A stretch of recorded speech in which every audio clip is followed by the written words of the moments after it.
ভ্রমণ পিপাসুদের ঢল নেমেছে পর্যটন নগরী কক্সবাজারে। হোটেল রিসোর্টে তিল ধারণের ঠাঁই নেই। যাত্রীচাপ সামলাতে ঢাকা কক্সবাজার রুটে চালু হয়েছে বিশেষ ট্রেন। এ বিষয়ে বিস্তারিত জানাতে সৈকতের সুগন্ধা পয়েন্ট থেকে যুক্ত আছেন মন্তোষ বেদজ্ঞ। মন্তোষ, জানাবেন সমুদ্র সৈকতে পর্যটকদের ঢল কেমন দেখছেন?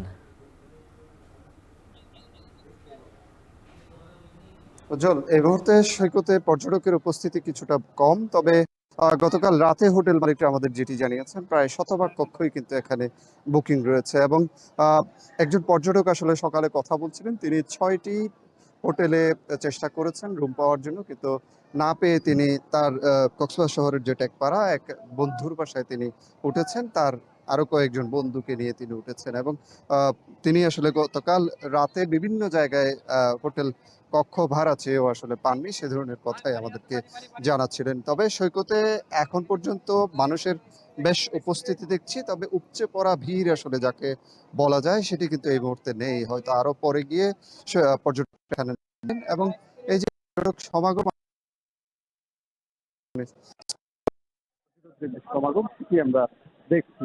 এবং এখন পর্যন্ত পর্যটক সমাগম রয়েছে এখানে সৈকত ছাড়াও অন্যান্য যে সমাগম রয়েছে এখানে সৈকত ছাড়া অন্যান্য যে দর্শনীয় স্থানগুলো রয়েছে সেখানে পর্যটকদের আহ, আহ, চলাফেরা আমরা দেখছি। এবং এখানে সৈকত কেন্দ্রিক যেসব ব্যবসা প্রতিষ্ঠান কিংবা পর্যটন জোনে যেসব ব্যবসা প্রতিষ্ঠান গড়ে উঠেছে, রেস্তোরাঁ থেকে শুরু করে এখানে বার্মিজ পণ্যের দোকানের কথা যদি বলি, কিংবা এখানে যে শুটকি পল্লী রয়েছে, শুটকি বিক্রির দোকানগুলো রয়েছে, সেখানে কিন্তু জমজমাট বেচা কেনা রয়েছে। গত শুক্রবার থেকে আসলে এই জমজমাট পরিস্থিতি এখানে বিরাজ করছে। এবং এটির কারণে কিন্তু এখানে ব্যবসায়ীদের মাঝে স্বস্তি আমরা দেখছি। তবে এখানে কয়েকজন পর্যটকের সাথে আমরা কথা বলেছি, তারা যেটি বলছেন যে যে হারে আসলে হোটেলগুলোতে বুকিং দেখানো হচ্ছে, পর্যটকদের কাছ থেকে বাড়তি অর্থ আদায় করা হচ্ছে, সেই বিষয়টি আসলে প্রশাসনের তদন্ত করা জরুরি। এবং এটির নজরদারি হলে আসলে পর্যটকরা কিছুটা পর্যটক হয়রানি আসলে